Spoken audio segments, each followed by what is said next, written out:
Welcome to 2C3 Pod, Two's Company 3's a podcast, also known as TCTP, whatever the tag says this week. We are Newcastle's #1 film, TV and gaming podcast. My name is Dylan and always with my co-host, Mitchell, and we must be getting easily distracted and I'm struggling to pay attention because it's time for TCTP, if you know what I mean.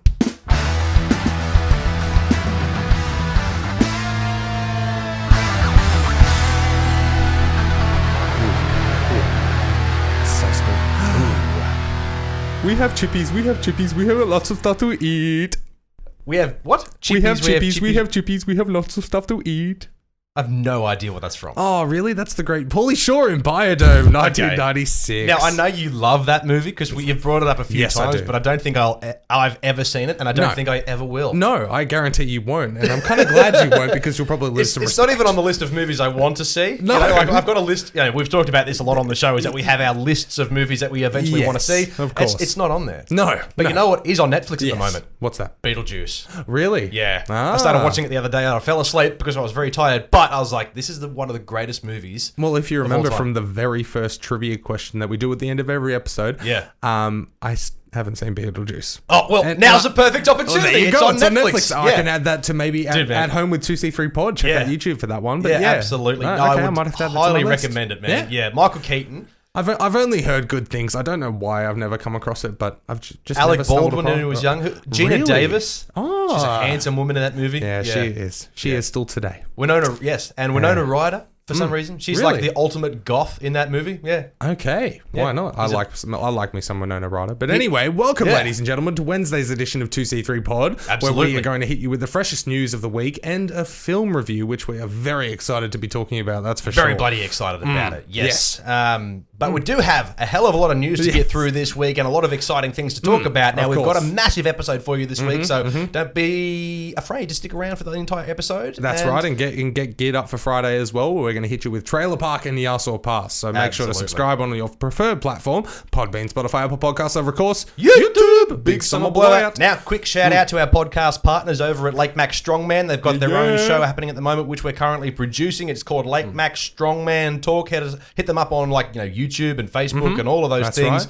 Right. Stitcher as well, which we are now on. Thankfully, they reminded me of the existence of Stitcher. I was like, hold on a minute, that's one place I haven't looked yet. But I remember you told me about it a little while ago. You tried. That's right. There was an email that was sent, and then there was a response, and then there was nothing ever heard again. But we're on there now. So it's Podbean, Spotify, Apple Podcasts, Stitcher, and YouTube. Big Summer Blowout. And Google and whatever else. Anyway, there's a million places wherever to you can find us. Castbox.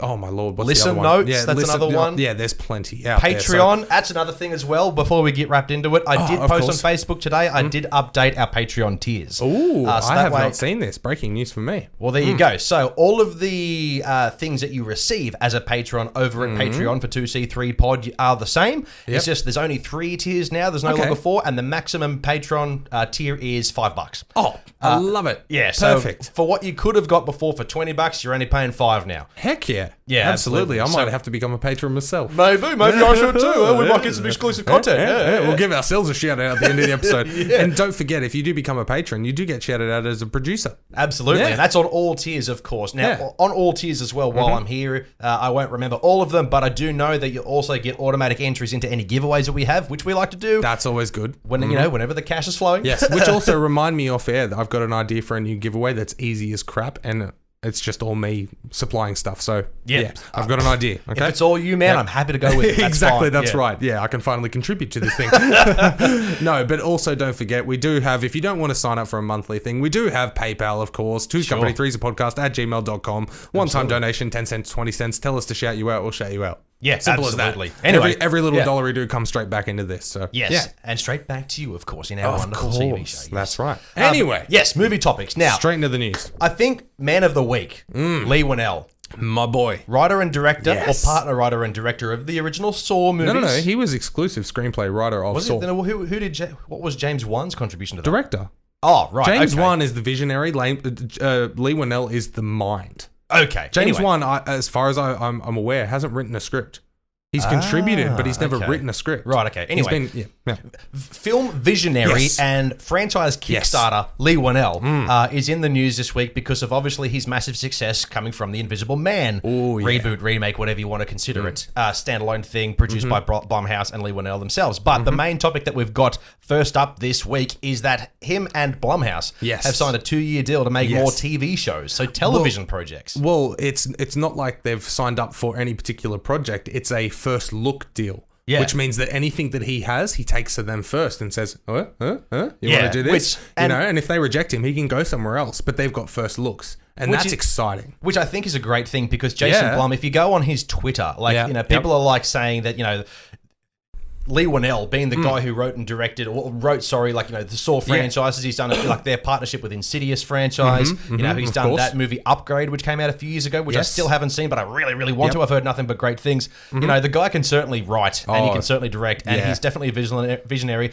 He may not be the biggest name in Hollywood, but he's certainly getting there now after this, I think. Well, not only that, this was the perfect film, and we'll discuss this in more depth in DTC later in the episode, but this was the perfect film to showcase his directing as well as writing. Yeah, because he did do Insidious 3, I believe. Yep. He wrote and directed that one, and it didn't have the impact that it should have, but this one, there was a lot. This was like a awakening for everyone in Hollywood to see, this guy ain't just a screenwriter. Yeah. This guy can step behind the camera and know what to do, you know? So it also helps when your best friend's like James friggin' Wan. Yeah, absolutely. There's definitely a good, what's the word I'm looking for? Reputation behind that. And I know that him and James, is it James Blum? Is it James Blum? Jason Blum. Yes, Jason Blum. So Jason Blum is a massive fan of Leigh Whannell, and they seem to be buds. You go on their Twitter and they're always talking to each other. That's cool. Like Jason Blum is always going on about how great this guy is and how they've worked together on so many projects before. So whatever they're moving forward to in the future, whether it's TV shows or movies or any kind of projects, I'm excited for it because these guys definitely know how to work together. Oh, absolutely. And now that he's had this chance with a big blockbuster in theater film to write and direct it and can showcase his talents behind the camera as well as writing. Yeah. Oh, man. I'm excited for this potential partnership that's going to grow from this. Yeah. You know? And I have so much more to say, but I'm definitely going to save it for DTCR. But what I want to really talk about in DTCR is Universal's decision and their trust in Blumhouse Pictures and Leigh Whannell in relation to their recently failed Dark Universe, which we'll talk about later in the episode. Stick around on YouTube, check the next video, blah, blah, blah, blah, blah. But yeah, Leigh Whannell, dude, crushing it. And you're definitely TCTP 2C3 Pods Man of the Week, I reckon. Oh, 100%. He's Man of the Year so far. We're only 2 months deep, and I think he's been the most impressive so far, just in this last week alone. Yeah, well, speaking of being something of the year, thank fuck summer is over. It is officially now. Yes, finally. That's right. We had that one stinker of a day 2 days ago, or yesterday, I think. I can't remember, but thank God that is over. That was a terrible one, and hopefully all the bushfires and that, everyone's still keeping safe, and those have backed off. Yeah, absolutely. But speaking of not backing off, Sonic is still crushing the box office. That's right, exactly. Yeah. Sonic, yes. Where are we up to, Mitchell? We're up to the next segment. No. I wasn't sure because the box office results. Sorry. Yes, but Invisible Man had a stellar weekend, as we will discuss later. Of course, but apparently Sonic is still getting up there. Yeah, Sonic is still doing well and holding its own, and Yeah, cool. All right. So my opinion of this is that obviously Sonic is a family-friendly film. People aren't taking their children to see Invisible Man, or at least young children anyway, where parents can certainly take their kids to see Sonic. Yes. So I think, if the Invisible Man was to come out on a weekend that didn't have such a great successful film prior to that, being Sonic. Sonic's been out for a few weeks now and it's still doing very well in that department. And I think deservedly so. Yeah, 100%. I think, Invisible Man certainly would have taken the box office record for that weekend, essentially, if it wasn't going up against something like Sonic. And it didn't have so many other weak films to go up against. No, absolutely. Which we'll get to, but but no, it's definitely well deserving of its spot. But I'm glad Sonic is still going. I'm starting to lose a little bit of faith that it's going to get to Detective Pikachu. because I believe that was over 400 million. So the total box office. You mean? The total box office, as in becoming the highest grossing game adaptation film of all time. Right, okay, because it definitely beat the weekend, opening weekend, but not the overall 100%. just yet. Well, no, at the moment they're at 265 million. Okay. And Detective Pikachu, I believe, was around the 450 million mark. Right. So it's just under 200 million to go. I know we're only 2 weeks in, but it's already, the steam's already started to go. Yeah. You know, well, I think that not only that shows the popularity between the two franchises, you know, but I think both. That's right. I think both films are of decent quality. Oh, I personally, I preferred Sonic. Yes. You know, we've talked about this. Detective Pikachu fell asleep, not because it was a bad movie for me. I just got a little bit bored. But, Sonic, I was entertained from start to finish. Yep. But Pokemon obviously being... No, that's right. It's got the international appeal. It came out in pretty much all markets on the same weekend, whereas Sonic is still going into new markets now. Yeah. I think it just opened in Russia and Thailand and somewhere else and that, and all got those a places, new opening box offices for them. But I don't know if it'll end up getting there in the end, but at the same time, it's good to see that it's still ball rolling. It's a profitable film. Yes. The changes they made, it's still going to return a profit, which is fantastic. So, I'm just stoked that it's still doing well and still holding its own. But well, while Sonic is still going strong, yes, sequel rumors begin to circulate. Oh, that's right, you added this. Yes, I did. Yeah, so sequel rumors are beginning to circulate regarding the Sonic sequel. Now, obviously, it definitely left it open for a sequel, and the fact that it's still being so successful, I reckon there's a pretty good chance. Well, I'm a fan of great movies staying where they are. Okay. But obviously there's money to be made in this shit. And if I was in a position of power to decide, let's continue this train and make more money, then fucking abso-fucking-lutely. Of course you're going to want money. Yeah. But also, just saying that, at the end of Sonic, I mean, the sequel bait. Oh, of course, They're poking Eggman for comes it. to life. They want it. They want it, you know? Yeah, absolutely. But the rumor that I found quite hilarious, which, you know, there's been many rumors regarding what's going to happen in the Sonic sequel, but this is the one that I really wanted to pay attention to.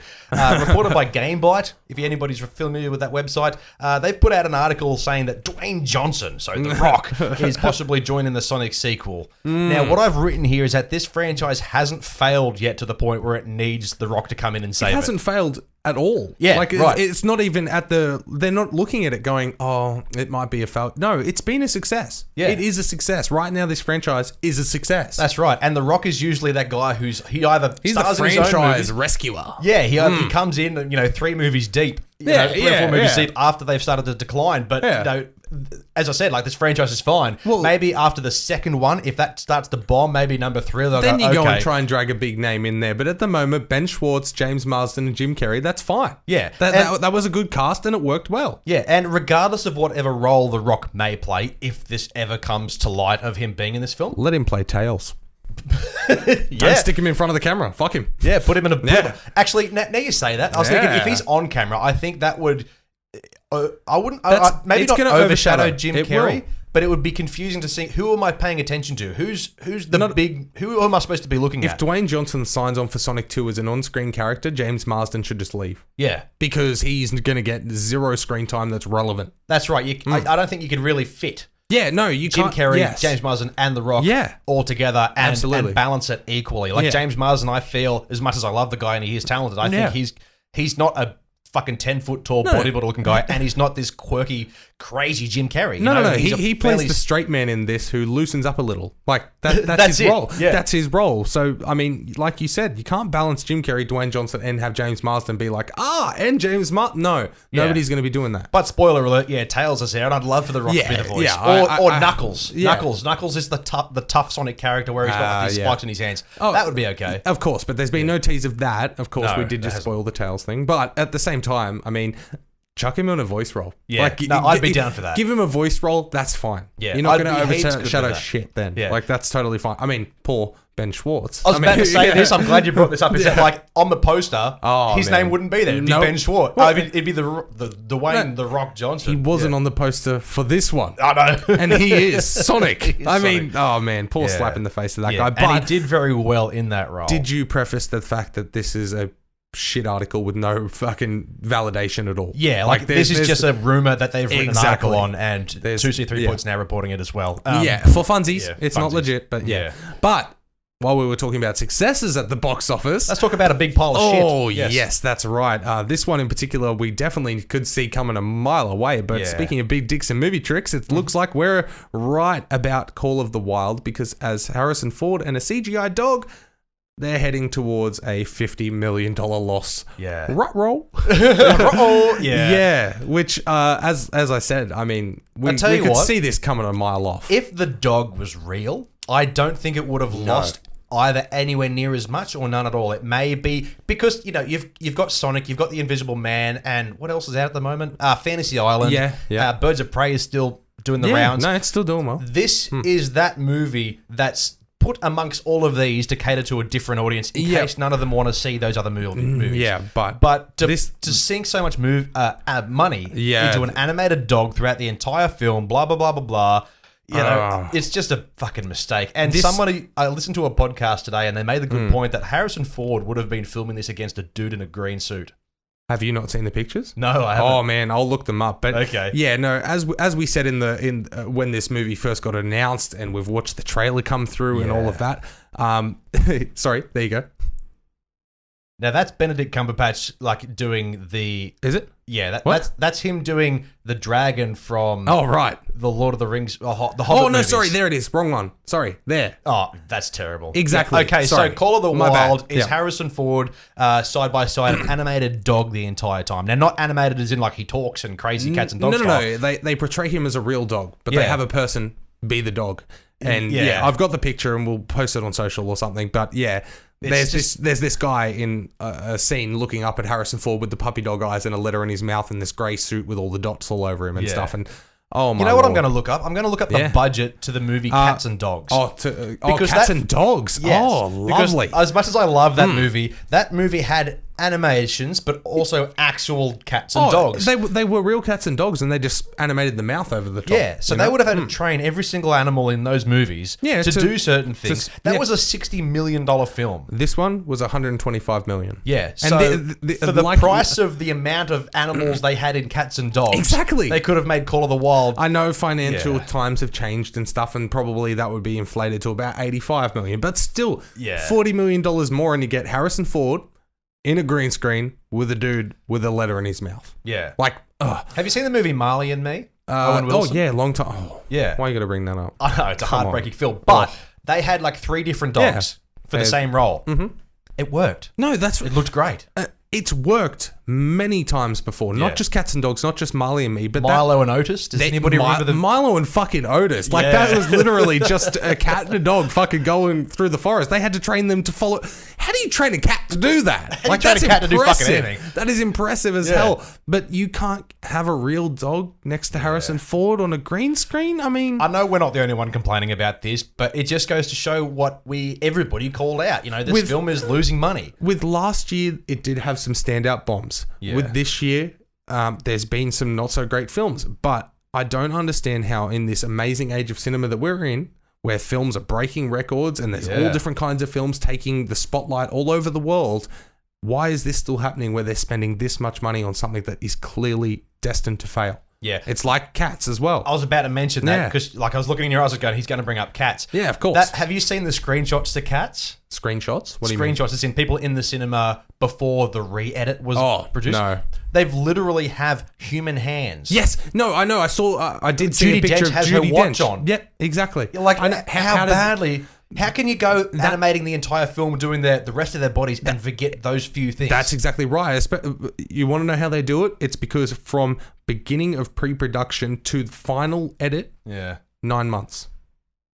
I get that, but why leave the hands to the last minute? Why not the background stuff? Well, of course, but 9 months for a film with that much CGI, that is insane. Yeah. Like Sonic had already spent that much time making that film, and then they redid the whole friggin' thing in like 9 months. You know, like maybe they saw this and went, "Listen, this isn't good to begin with. Let's just do what we've got." Definitely. But when a film is released on a certain date and then the production company is sending out re-edited versions of that film to cinemas, you fucked up big time. Fucked up big time. Yes, that's right. But hey, speaking of fucking up big time, let's move on to the Snyder Cut is back in the goddamn news again. Yeah, why? I don't know. Why? Did you hear? No. Oh, apart from your note. No, that's right, because Zack Snyder has teased that he wants to reshoot particular parts for the Snyder Cut. Yeah. And then have people enter a competition to be able to come to the set of this reshoot that is not going to happen.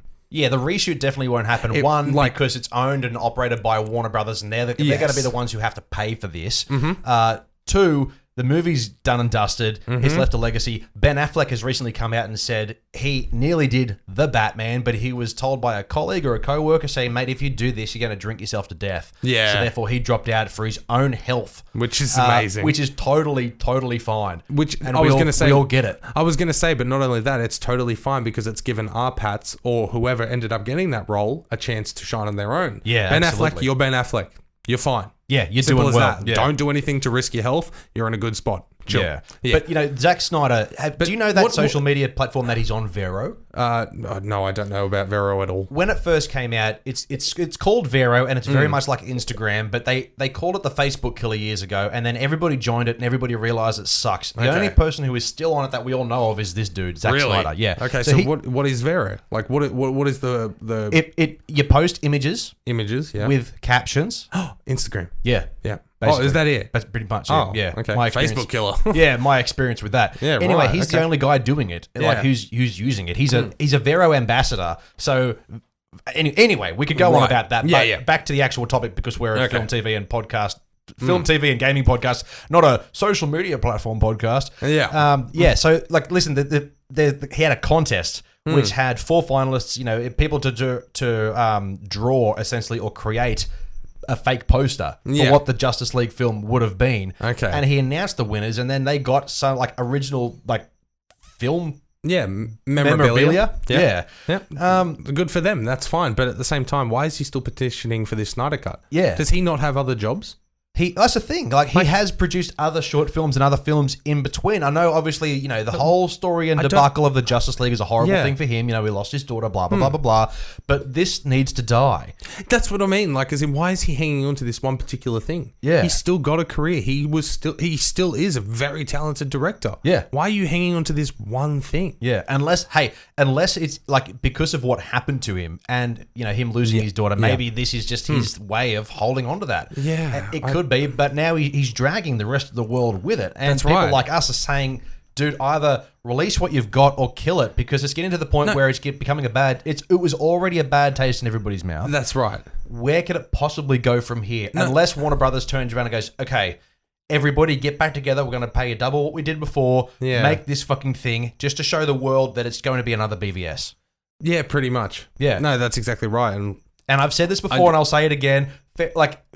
Just Man of Steel and BVS had their own problems. Yeah. So no wonder Warner Brothers wasn't confident in Justice League. That's and everyone's right. going, release a Snyder Cut. It'll be just as good, if not about the same as those previous movies that you all hated. That's right. So why are you all clamoring for this? Anyway. That's one particular thing. But one person who isn't clamoring for it is our man of the week. Yeah, Leigh Whannell. He's turned around and said it's a bad fucking idea. Leigh Whannell has said that the Snyder Cut, like all director's cuts, now I'm not so sure about that, but is a terrible thing. I don't think all director's cuts are a terrible thing because most of my favourite films, BVS, for example, the 3-hour cut of that is much better. The theatrical cut out really important plot points. Yes, that's right. Yeah. And the RoboCop director's cut, oh man. Yeah. Yeah, it's next fucking level. So Paul Verhoeven, shout out, he's one of my favourite fucking directors of all time. But yeah, Leigh Whannell has come out and said, as you said, most director's cuts, terrible fucking idea. Zack Snyder, listen to this dude. He's killing it at the moment. Yeah. That's about it. No, exactly. Yeah. No, well, yeah, pretty much. But no, the way that he phrased it is basically to him personally, when he's editing a film, he doesn't want to re-release a film that he has spent so much time toiling over, add in additional scenes that can then take away from the flow of the film that was released. Well, that's right. his Especially point of if they view. go back now, Gal Gadot's had 2 children. They've all look different. They've all changed. And I know we live in a world of amazing CGI and stuff, but everyone knows. Yeah. Everyone knows them outside of these films. So I completely get what Leigh Whannell's saying. And I get that too. Being a musician of sorts as well, I've had the same 5 songs I've been rewriting for the last 10 fucking years.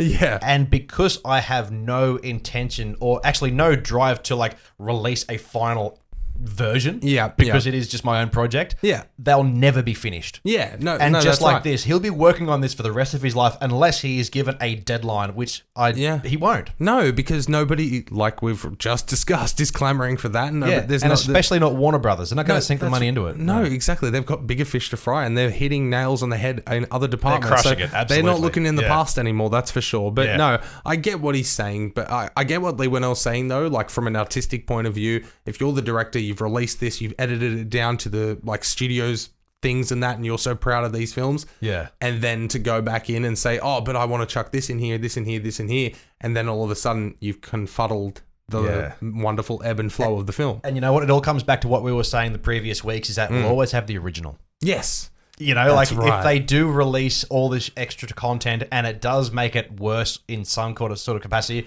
just go back to the original. So don't let a director's new vision break your heart on an original property that you liked originally. No, that's right. But in regards to a director's cut, I'm happy to just have those extra scenes in the deleted scenes. Yeah. That's fine. I grew up watching deleted scenes and that. Dude, I can appreciate them. That's why I still buy Blu-rays, because most digital downloads don't have the additional content. As we discussed a few weeks ago on the podcast when there was the rumors about once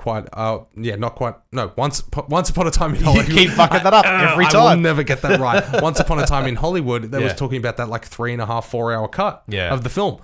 I don't need that. No. I'm happy to. I've checked out extra features, like the extra features and stuff on the Blu-ray. That's totally fine. I'm happy I'll sit down and do that. The reason I'll buy a Blu-ray if it says over an hour's worth of content, it's like, I'll be happy for an hour or so after I watch the film, and then I'm done with it for years. And that's exactly right. But at the same time, I bought that film to watch the film I know. Yeah. You know, like, I don't need to have another hour slapped in there just for the sake of I've got another hour of footage. And I can't be the only one who thinks that sometimes you see a movie at the cinemas and then however many months or years later, you watch it on Blu-ray and think, I don't remember that. Exactly.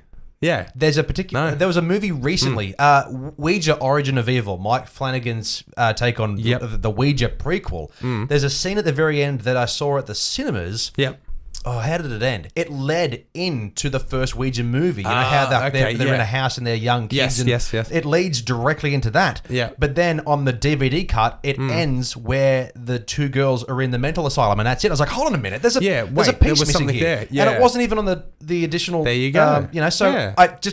It frustrates me. If you can't tell. Yeah. I want to watch the movie that I watched. That's the reason I bought it. No, the more that we've spoken about this, more I'm agreeing with Leigh Whannell. Yeah. If you release a film, that's the film.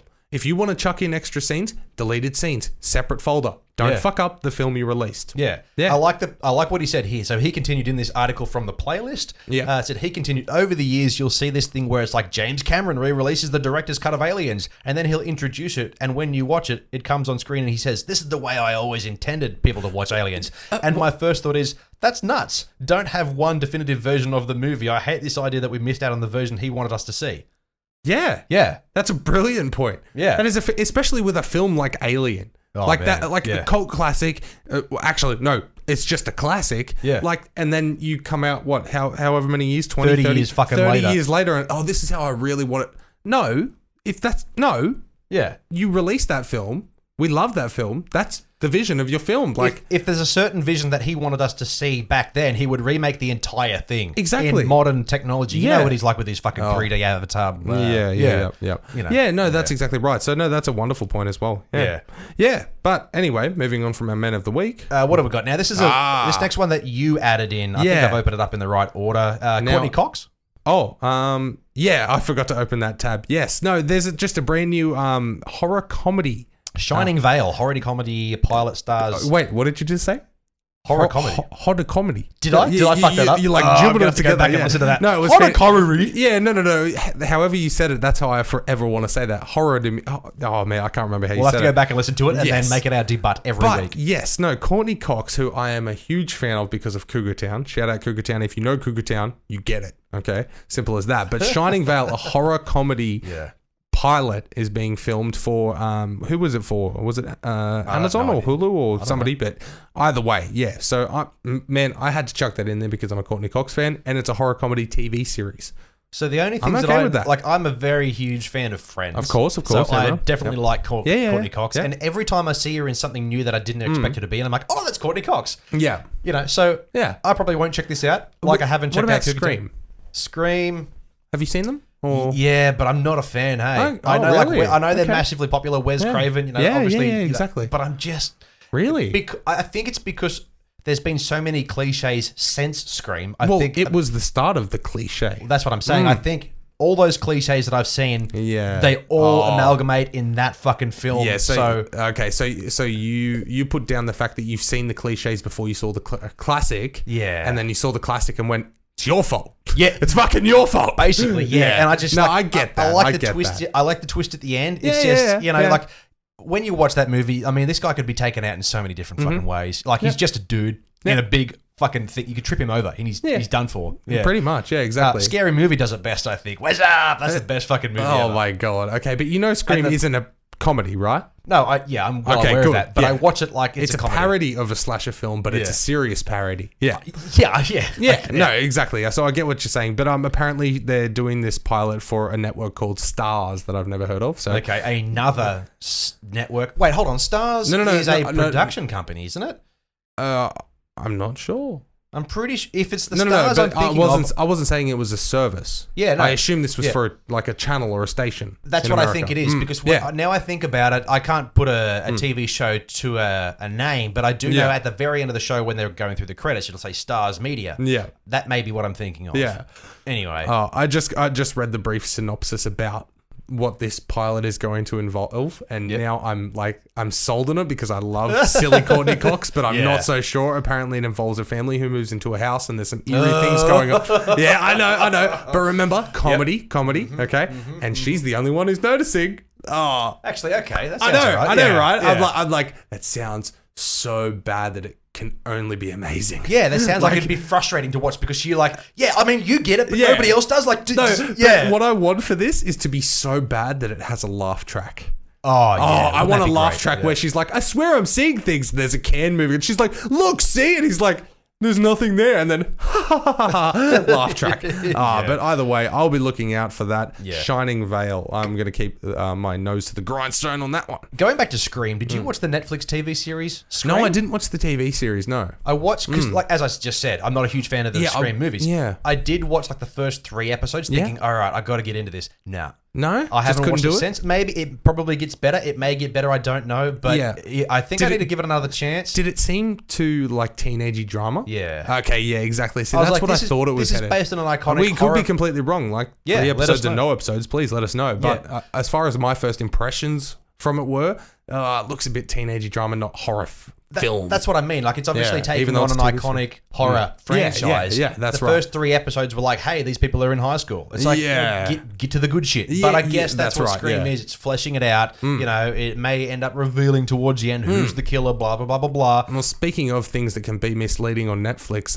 one of the ones that I'm looking out for this week on At Home with 2C3 Pod, I want to let you know about because I thought it was something completely different. Turns out I was wrong and it looks amazing. Right. Yes. But, all right, moving on to the next bit of news.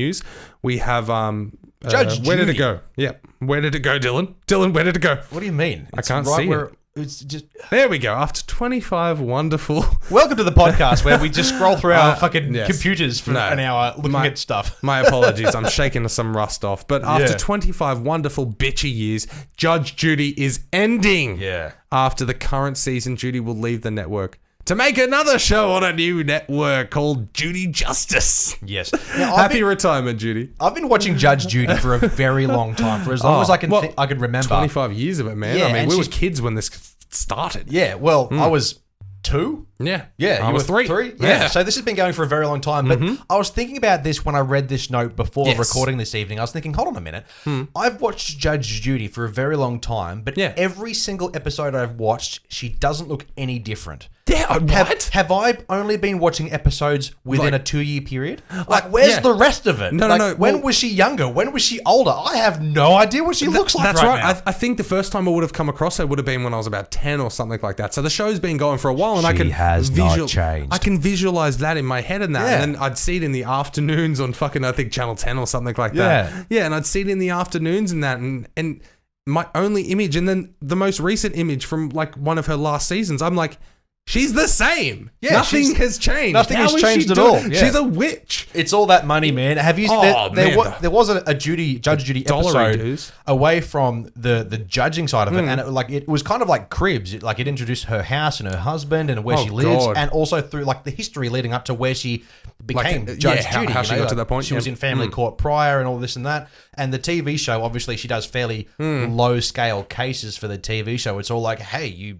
drove a car wrong, fucking whatever. Yeah. But like, she's like the richest woman. Well, ever. Her house was phenomenal. Do you want to know her yearly salary for this show? Yeah, let's do it. So I'm not sure how far into it before she got to this pay point, but it's been happening for many a season, and she has been the highest paid television actress. Well, not actress, I mean reality based, but Yeah. $47 million a year. Yep.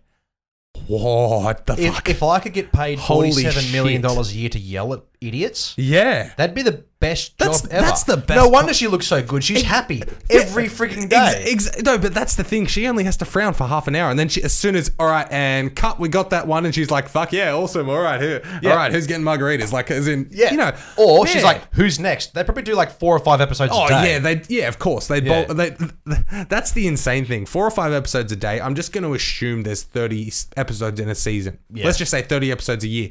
6 days worth of work. Yeah, Like when you break it down to that, I mean, only there's that a lot too, more to it. I'm not saying she's lazy or anything or doesn't deserve what she gets because the dollar speaks. Hard worker. But not only that, she'd also be making the YouTube money because there's heaps of clips out there now. Like her God. YouTube channel is crushing it. Social media as well these days. Yeah, but if that's just her base salary for the TV show, and then there's all that other stuff, Jesus Christ, let's just say minimum $50 million a year. Yeah, absolutely. $50 million a year to yell at dumb idiots, like you said. Like now, as we've just established, we've been watching this show for a long time. We're obviously fans, but leave a comment down below what you think of this. Yeah. Is it real?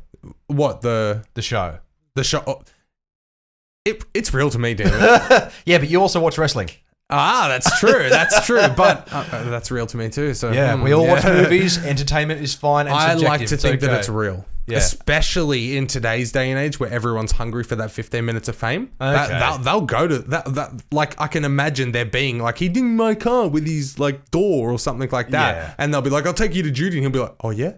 Yeah, okay. Yeah, let's do it. You know? Because Taylor watches... I'm pretty sure they are real, dude. There's like the Jim sentences Carrey show. There's Maury Povich. What's the other one? Maury Povich. I guarantee that is not real. There's another one that Taylor You watches. are not the father. Steve Wilkos. He's like a big bald fella. Get off my stage! It's very, very Is he much angry? Yeah. Oh, okay. It's very much like Jim Carrey. Not Jim Carrey. What did I say? What's his name? I don't know, but I'm thinking of Jerry Springer. Jerry Springer. Yeah. Who did I say before? I don't know. James Cameron. Probably. Yeah. Anyway, James Cameron yelling at people. It's a lot like the set of Aliens. Aliens is not how I envisioned it. Security. Security. Yeah. No, but leave a comment down below. I want to know what you think. Is it real? Is it fake? As far as I'm concerned, I think Judge Judy is real. Okay. I think Jerry Springer is sadly real.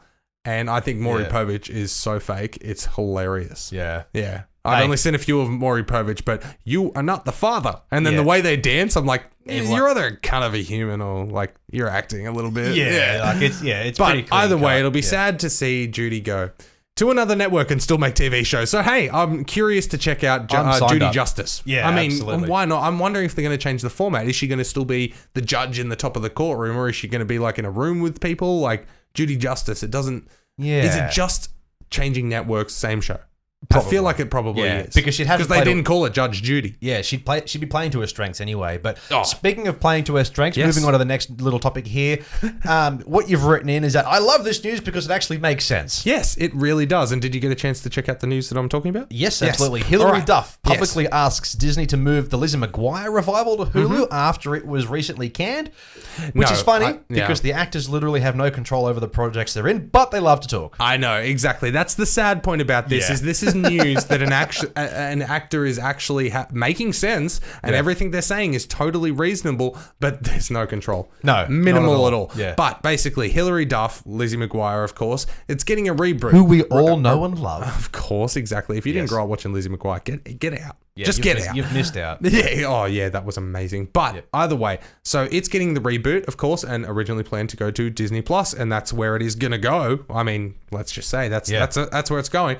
And Hilary Duff has come out and said that because of the fact that when they made the show as a teenager, it was real about teenage dramas and stuff like that, but still lighthearted enough to be a kid's show, and it was a kid's show. Yeah. Now, Hilary is in her mid-30s. Yeah. Lizzie McGuire is having mid-30-year-old problems. Yeah. She wants to be able to tell a story about a mid-30-year-old Lizzie McGuire and mid-30-year-old issues. And She doesn't want it to be PG. That's right. So she wants it to be M. She wants it to sort of reflect on a regular sort of 30-year-old's lifestyle, which definitely isn't PG. You know, exactly. If you wanted to really show the lifestyle, like as you said, I assume there'll be a marriage involved, which of course means sex. You know, like as in children, the possibility of, like as in there's all these real things that can happen. Yeah, and I think that's quite a good sort of story to write. And the point is she wants to move it to Hulu, which is also owned by Disney. Yeah, which allows those types of TV which Hulu shows. is in a regular old streaming service with everything above PG, of course, if they have them. But Yeah, I was going to say, everything I was about to say, you just rattled off, which was fine. My bad. But so that's the sad thing is the fact that Hilary Duff is making so much sense. And her statement on Instagram about, wanting to tell the real story and stuff, everything makes sense. But, you're owned by Disney. Yeah. And they're going to do what the fuck they want. In saying that, though, with the world the way it is today, she could literally write and produce this herself and put it on YouTube.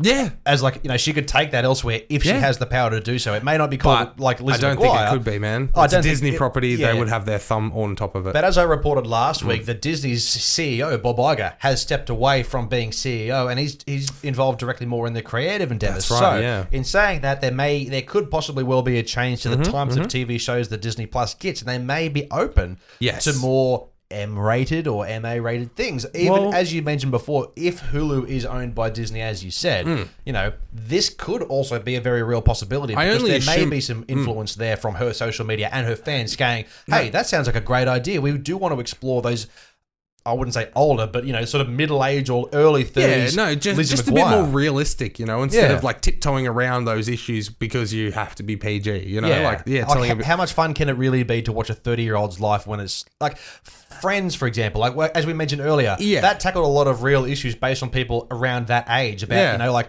they started out young, how they met and where things went from there. They eventually had kids and there was a bit of relationship drama and divorce and, all of these things that people in their 30s tend to experience. That's right. Yeah. People like watching that. Yeah. People like external stories being reflected on them and relating. So I think, she wouldn't be able to tell a relatable story if they kept it PG. Exactly. You'd have to tiptoe the line very well. They honestly, if they wanted to ask advice from any sitcom that's done that successfully, Seinfeld. Yeah. It's in Seinfeld with the masters at tiptoeing around those issues that, you're pushing that M rating, but you're still PG, Yeah. Hey, if that was released today, that would be totally M because Here's to Feeling Good All the Time is the best scene in Seinfeld. And if anybody doesn't know who I'm talking about. No, I'm thinking, I'm out. I'm out of the contest. Oh, yeah. They have a contest about masturbation. They do. And they never once mention masturbation. Yeah, that's true. Everyone just knows what, you know what I mean? I'm just talking about the visual... Episode 69, ladies and gentlemen. You're welcome. Yeah, I'm talking about the episode with the visual context of Kramer, smoking a cigarette and sculling a beer is the best moment in that series. For me, personally. Our friend Andy... him and I tried that so many times when we went to the Gold Coast as 18-year-olds. I can't do it. Yeah. Oh, man. There was a couple times we almost got it, but it never looked as good as those prop cigarettes. We've all tried. Yeah, exactly. I mean, I still love that. But either way, this is a draw for me. I want to see the Lizzie McGuire reboot. I want to see that character and where she's gone. If it's M, I'm sold. I'm in. As in if they do somehow get a way to make it M a bit more mature, absolutely sold. Yeah. And even if it is PG, as we said, the writers will be talented enough, most definitely, to try and be careful enough to tiptoe around it and still introduce those kind of sort of relatable themes. So we'll just have to see where it goes. But last time I heard, I thought it was on ice. I thought they were planning to do it, and then they turned around and said no. I think with the way Disney Plus is going, and it's obviously doing well, and it's going to do well for a long time. But I think they're always going to be scrambling for new content, and something like this, it's got a draw, man. Well, I'm interested. Having a look at this, Variety has reported that the production was halted in July. After the original series creator Revival and the Revival's showrunner was fired after 2 episodes were completed. Wow. Yeah, okay. So that apparently they were it says here that they were really happy with the 2 episodes that they made, but they went, see you later. Speaking of cancelled but TV Disney shows, Plus, that's probably why it's getting a boost. Yeah, possibly. sorry. But speaking of, before we move on to the next news segment, I Yes. do want to say something that I did find quite interesting the other day when I was at JB Hi-Fi. The complete series is now out on DVD, Swamp Thing. Really? Yep. Okay. I'm Well, buying then. the hell out of that shit. Yeah. Well, see, I'll borrow it. But that's exciting for us. I can't wait to watch it, but I also am so... Mad? Of course, mad, frustrated, but as in, I can't wait to see it, but at the same time, I'm just going in with that bitter taste knowing that they cancelled the shit. Yeah. Already. I feel like I should steal it. Yeah. Because of right. that. Exactly. That's right. Yeah. Well, I mean, nobody has to know, but yeah. All This right, episode's supported by VPN. Hey, if you're out there, we'll take it. Yeah, absolutely. But all right, moving on to gaming topics now. All right, this Yeah. is your forte, Dylan. So take it away. Alrighty, so the Monster Hunter World film is certainly on its way, and it's very close. And if anybody's familiar with Monster Hunter World, it's a PlayStation game, so I haven't played it. Taylor bought it, but she has nobody to play it with because it's like think online only, I'm pretty sure. I think my shift mate went through a phase of playing this. Yeah. So I'll ask him about it. As far as I'm aware, it's about small characters wearing dystopian kind of armors, essentially, carrying well oversized weapons, and they hunt monsters. Anyway, it's a Capcom property, which another film is being produced for, starring Milla Jovovich, who we all know for the most part is good in most things. Yeah. She's not great in everything, but she is a total acceptable. badass. Yeah. Anyway, she's fine. starring in this, and there's been new posters released for the film, and they definitely get the human to sword ratio right. Okay. If you look at the posters, now I encourage everybody to Google this at the moment. It's in the article? It's just called Monster Hunter. So the game is Monster Hunter World, but this is just called Monster Hunter. And Oh, damn, that's awesome. yeah, so it shows her like with the that. big sword thing made of bone or tooth by the look of it. Anyway, it's coming out in theaters September 4, apparently. Yeah, so this year. Damn. It does say PG-13, but hey, they could get around that. That's perfect. It's not an MA. It's not a high violence game. It's kind of get it. a teenager to adult sort of sit with your friends and play Alright. it. So Kind of more of a fantasy game than like a fantasy, yeah, rather than anything else. It's not, it's, fantasy adventure as opposed to a bloodbath film. Yeah, it's like not I Shadow- see a weapon like that and I'm like, fuck, your head's gonna get cut off. Yeah, but it's not not any Shadow of the Colossus where there's blood and violence and guts and things like that. Okay. But I think going from what Accept we've seen that. so far, and the fact that Milla Jovovich seems to continually support video game movies. Yeah. I'm guessing she really wants to continue with them. She must be a fan. I reckon she's just penciled in as that now. Contract, with Capcom. Well, maybe not penciled in or anything like that, but I think she's pigeonholed as that type of actor. Yeah. Hey, Yeah. I'm totally down with that because No. the one film that I've seen her in that where she steps away from video game franchises was Hellboy, and not only was that movie bad, but she was also bad in it. Yeah. And that's fair. just left a bad taste sticking in to my what mouth. she knows, so that's good. Yeah, absolutely. Yeah, but either way, we've got one to look forward to in September. Yeah, that's right. But I want you to let loose. Yeah, okay. Because I'm going to let loose, but I'm not going to let loose for a long time, okay? Okay, all right. We do have a review to get through, but Yes, hey, exactly. I'm But not counting the clock. Anyway, we're about 2.5 weeks now into Fortnite Season 2, Chapter 2, Season 2. Basil. Yes. Taylor's little brother, Nick, he's 9 years old? 8, 9 years? I think he's 9 years old. That was Basil Brush, right? No, it's Austin Basil Brush. I know, I'm thinking of Boom Boom.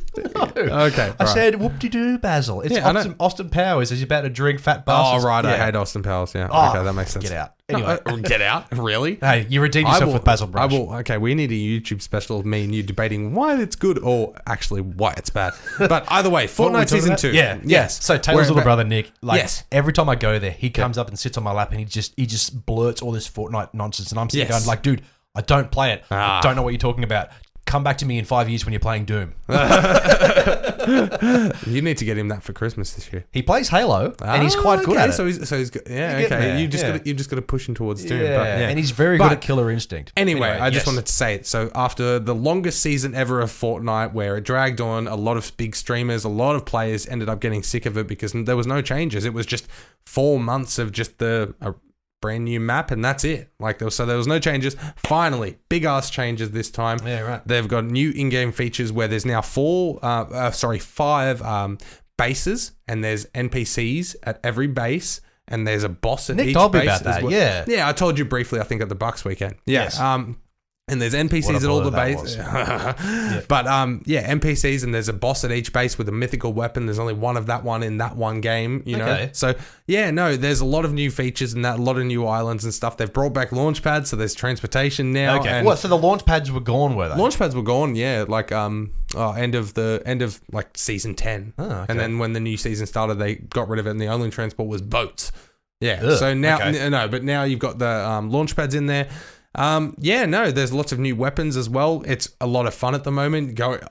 Whether you take the risk to go and play against these NPCs that they can fucking laser you, man. See, that's the problem I have with You stand in front of them before you have a weapon, you will get lasered in a second and die. That's the problem that I have with Battle Royale. I know I've harped on about this a million times before, but you run around for 20 minutes and then something catches you off guard and you're dead. But that's the thing. You can immediately fly to these places and you can fight NPCs. Right. So you've got something to do while you're there, and then there's a big ass vault. Yeah. And so you get this mythic weapon off the boss, and then you go down to the vault with a vault key. You can only get in with a vault key, and then you go down there and there's 7 big chests and a supply drop and all this loot, all the loot you can imagine for a game. Yeah. And so you can stock yourself up for a great game and then head off and find other people. So you can throw yourself into some action, or you can still play it safe out there, you know? Yeah. But there's a lot more to do. It's a lot more fun. Already got a couple solo wins.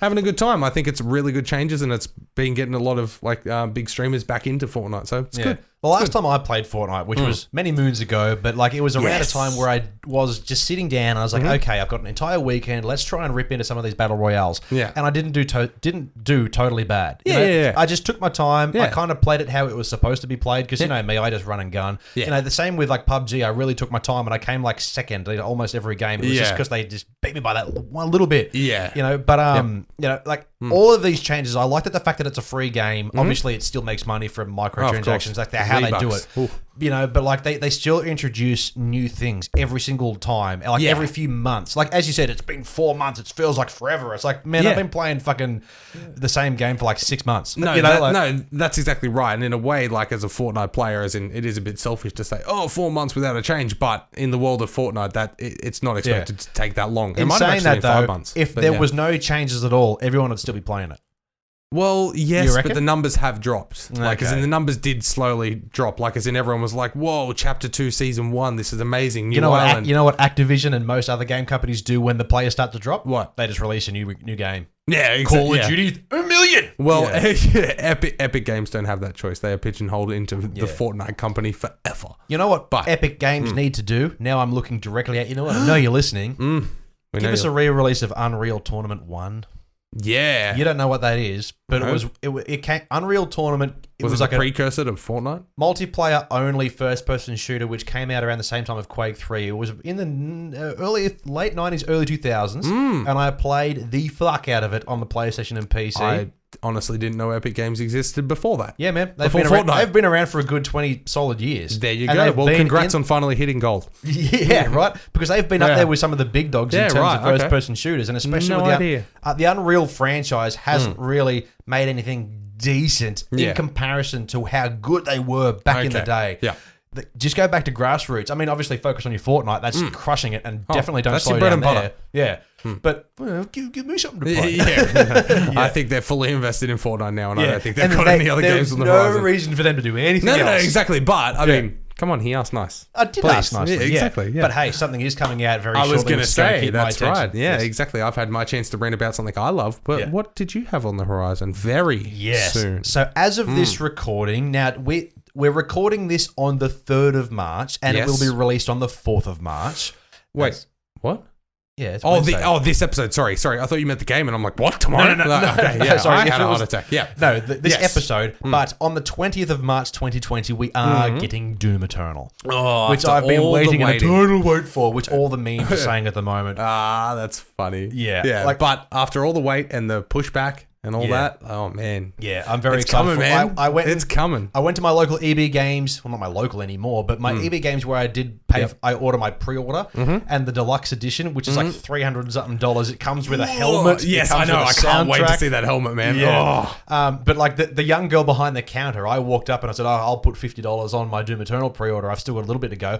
And she was like, my partner's a huge fan of that, but there's another, I reported on this last week. Yeah. There's another another game coming out on the same day called Animal Crossing. Oh, which is right, like a of course. a Yeah. cutesy, farming Nintendo game. Yeah. And rather than two sides of two different franchises going, they're like, they've joined forces. And she was saying, the young girl behind the counter, like, she noticed my Doom tattoo and she was like, you're a fan of Doom? I said, obviously. You know, No, not at all. I got the deluxe edition. It's just like when somebody says you're a fan of Avenged Sevenfold. I'm like, no, fucking terrible. Yeah, I like bats though. Exactly, death bats. Yeah, but she was like, that day, March 20 is going to be a great day of the year because she'll be able to sit down with her Animal Crossing. Her partner will be able to sit down with Doom that's Eternal, amazing. and everyone's going to be happy, glorious. Yes, exactly. Yeah. Oh, that's so good. You love seeing that. Is Taylor a fan of Animal Crossing? No. Oh, damn. We don't have a Nintendo Switch, and I don't think we ever will because those games are fucking expensive. Yeah. But well, make sure you find her something nice. yeah, exactly. Because otherwise, like, she's not going to see you for about 3 days. yeah, I'm going to be stuck in front of that TV playing a load of Doom. Yeah. Anyway, like after that comes out, then I'll be on the countdown for Resident Evil 3, which is April. Oh man, yeah, this is a busy 2020. That's and I get married 3 days prior, so I know what I'm going to be doing on my week off. Oh god, yeah. I'm going to be playing. Stressing about the wedding, Taylor. Nothing to worry about. Yes, of course. Yeah, no, yes, he which told I me he's have waiting until after the wedding. already been doing. Anyway, yeah, wait until she signs that paperwork and then hit her with the. All right, I'm disappearing for 4 days for this game. But yeah, I mean, not only that. Before we move on to the next thing, you're right. 2019 was a massive year for movies, and this huge. year is going to be not as good, but just as good in terms of the quality. Because I've seen nothing but great films apart from Fantasy Island. But this year is an amazing movie. This year is an amazing year for games. Yeah, because we've got Doom, we've got Animal Crossing, we've got Cyberpunk 2077, we've got The Last of Us 2. And a new generation of consoles coming very soon. It's a massive year for gaming. So absolutely, man. Fortnite season chapter 2, season 3. Fortnite chapter 2, season 4. Big year for games, big years. But speaking of big year for games and new consoles, PS5 controller apparently could track biofeedback such as sweat and heart rate.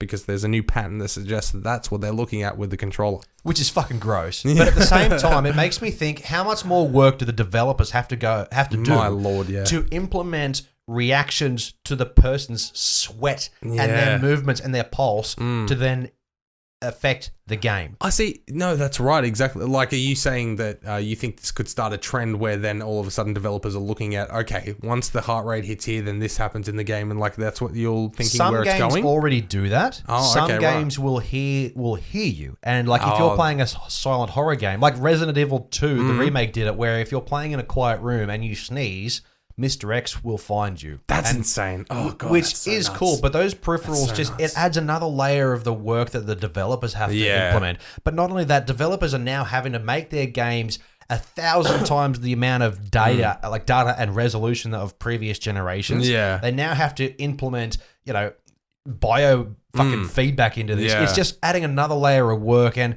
I'm surprised that games, I mean, they have changed in price, but not massively. New games, which are costing multiple billions of dollars to make, are still being released at $60 in America, $100 here in Australia. Yeah. Like, when's it's not going to stop, dude. Yeah, and it's never going to stop. And They're I just always think, going to be trying to push for that new thing. Yeah, and you always hear about smaller game companies going out of business because they can't keep up with AAA titles. And I think that kind of sucks, but I also get it. Yeah, but it's the way the machine works, man. There's no clear-cut answer to solve this other than, hey, there's new technology, let's do it. And they're like, okay, then we're going to have to deal with it. Hey, I can't speak on behalf of that because I don't work in the industry and I don't do tech development or anything like that. So, hey, developers may look at this and go, fuck yeah, this is a golden opportunity. Oh, well, honestly, to me, out of all of this, I don't care about it's worth it. I don't care about the sweat, but the heart rate thing, I think that could be an awesome addition to games. Yeah. Like, and that imagine would be playing those horror games and they can track your heart rate. Yeah. Like, that just sounds like a relatively really cool feature. simple thing to include. Exactly. It'd be like the same sensors that you have on I got like a heart gym rate on equipment. my wrist right now, like it's not that much, you know, like in and on your wrist. No, that's right. Every treadmill as well. Clip that thing on. I mean, that seems like something that's just like a natural. Oh yeah, cool. We can add that underneath. Blah blah blah. Simple. But the sweat and that and trying to make biofeedback, like as in, I do know that Xbox they did release a little while ago an Xbox controller which is grease proof. Oh, that's That's so good. Yeah. Like that. At first you were like, wait. No. Yeah, exactly. I'm like, why would I want grease? Oh, grease proof. Yeah. Yeah. So if you're eating that's Cheetos actually, and you've got like Doritos. Yeah, like man. it doesn't clog up your controller. No, that's pretty good because I was going to say one of the joysticks on one of my controllers, man, every now and then I'll be crouching or something and it'll just like, and my character on the screen is like, mine's all like, fucked up. My characters walk left occasionally. But, yes. Speaking like of gaming comfortability and accessibility. Don't yes. look it up. Move aside gaming chairs and uncomfortable gaming seating because it's time for the greatest, laziest invention to hit the market in a big way. Japanese company Bahuti has released the ultimate gaming bed along with other accessories to maximize your chances of ultimate comfort for the longest periods of gameplay. Currently, the gaming bed only sells as a single. So the product is definitely marketed to single nerds and virgins. But when you look at the images and the actual website that's selling these things, it looks amazing. Dude, I'm looking at it for the first time now, and I'm looking at this going, man, why would somebody not want this right now? Right. Because you can have this. You don't even need this in your bedroom. I was going to say, this is a lounge room accessory, man. Yeah. And the greatest lounge room accessory ever. Yeah. So it is amazing. Oh, wait. Whoa. Do you see the other feature when you lay down? Yeah. Then there's it holds your phone or tablet or whatever. Yeah. Just hanging above you. Wow, we are a lazy world. You can so everybody at home listening and watching on YouTube and Facebook and all of that, Google gaming bed. It's all over the internet at the moment and it's taken the world by storm. As I said, the Japanese company Bahoot, whoever you say it, it'll be in the description below. Just copy and paste it. These things are on sale now. And there's a whole bunch of different accessories for it, but essentially you can set up your multiple screen TVs, your bed, which is essentially designed for a single. You've got like a gaming desk at the end of your bed. You've got like a beanbag thing, which kind of sits you upright. You have a keyboard next to you. You've got your drinks tray and your books and whatever else you want to have there, and your smartphone holder, like you just said. Yeah. This thing is amazing. Most people look at these things and go, oh, it's not really necessary. But everybody's looking at this and going, dude, let's do this. Like I want one of these. I want one of these so bad, but I'm not going to buy one. Oh, I won't buy one either. You know what I mean? I definitely don't. This looks like the ultimate thing, but at the same time, man, imagine how dirty and disgusting this thing would be. I mean, imagine all the sweat for laying there for 8 hours because you're so comfortable. That's the thing. You're not going to move dude, I could imagine spending probably like 24 hours laying in this thing, not even realizing it's been a day. Yeah, because you'd have your blinds closed, you're playing your games, you're focused. But the thing is, like, you've got your snacks there, your drinks, your soft drinks, and your chips, which are advertised. So you've got crumbs and shit everywhere. Exactly. But you've got a little pantry under the drinks holder. Yeah, that's probably where his catheter goes. But like this reminds me of those articles you see every now and then. It's like, hey, NASA's paying you $50,000 to lie in a bed for 12 months. Yeah. Like, this is it. But imagine doing that, but like having the ability to game. Like, this is... That's true. As much as this is amazing, and I don't think it's going to be a massively commercial thing. Like, it's no. Not it's not every gamer is going to get it. It's not mass marketed. But it does allow the accessibility and possibility for more gamers like this to be lazy and not have to get up and do anything. And then there's going to be... It leads to bigger financial, economical problems. Oh, big time. But I'm not going to go down that political route now because we're not a political podcast. Saying that as well, if somebody got this and was like, oh, I love gaming, but I have to work and like, you know, have a normal job like most normal people. Yeah. This could offer the opportunity for harder study of games and gaming because that is now a profession. Yeah, absolutely. I mean, this is essentially the equivalent of a brand new football stadium for a training facility. Yes. In the gaming realm. The other thing about this as well is that a lot of people these days, and it definitely is a modern concept, but a lot of people who work in office environments like myself, there is definitely the opportunity of working from home. Oh, yeah. A lot of people do. Like, a lot of people can. Like, I can, for example. It's just I like going to the office, plus I'm not as productive. Yeah. You know? But this allows for people to work in those kind of environments, whether they're on Excel spreadsheets all day, to literally just fucking lie at home and just lie in bed and work. Yeah, you don't have to game. No, you can spend your entire existence in this fucking thing. Like, as in one of my dream jobs, if I became a movie critic, like a movie reviewer, dude, I would buy this and just lay there and watch my movies there, taking notes on the computer. Like, right. Dude, that's like, it's an amazing setup. It's genius. Yeah. I can see the flaws. I can see the benefits. Yeah. At the end of the day, I'm not going to get one, but I see why this is good and bad. Yeah, it's definitely a great business opportunity for this company. But they don't just make gaming beds. They do a whole bunch of other things. Like, is it a furniture company? Of sorts. Okay. Yeah, right. Like they specialize in those kind of crazy things. But anyway, that's been all the news for this weekend because the audio keeps... What a bunch of news it has been. Absolutely rip a bunch of news. But I think it's time Well, to move on to the next video. I was going to say, that's right. If you're tuning in on YouTube, thank you so much. Make sure to hit that subscribe button on your way to the next video. Absolutely. Which is going to be Tuesday 3pod DTCR. Yes, where we review a certain film. But if you're still listening to the podcast, stick around because we've got a full review of The Invisible Man coming up very shortly. That's right. But as we said on YouTube, thanks for checking us out. 2C3pod, Facebook, wow. Instagram. And Twitter. That's the one. Podbean, Spotify, Apple Podcasts, and YouTube. Big Summer Blowout. Anyway, it's time for... Thanks for tuning into that video by Two's Company Freezer Podcast. Don't be sad though, there's plenty more where that came from. Another cheeky video right there. Maybe even hit that subscribe button and ring that bell. Or, if you don't like our faces, check us out on Podbean, Spotify, Apple Podcasts, or YouTube.